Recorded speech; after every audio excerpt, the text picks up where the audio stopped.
அவர் இரவு முழுக்க பெருந்தேவி தாயாருடைய கையில தன்னுடைய தலையை வச்சுன்னு படுத்துட்டு இருப்பார்.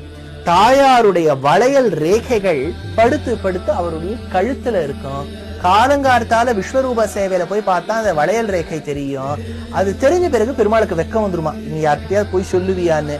அனிபிருத பரிரம்பை ராஹிதாம் இந்திராயாக கனகவலய முத்ரா கண்டதேசே ததானஹ பணி பதி சயனியா உத்திதஸ்துவம் பிரபாதே வரத சததம் அந்தர் மானசம் சந்நிதேயாக என்று தாயாருடைய வளையல் ரேகைகளோடு கூடிய பெருமாள் கழுத்தை நான் நித்தியமும் வரதராஜனிடத்தில் சேவிக்க வேண்டும்னா வளையல் ரேகை கொடுத்த தாயாருக்கு எவ்வளவு பெருமை இருக்கணும்.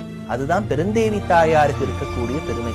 அந்த காஞ்சிபுரத்தில் பெருந்தேவி தாயார ஒரு தடவை சேவிச்சாதான் அந்த பெருமை நமக்கு தெரியும்.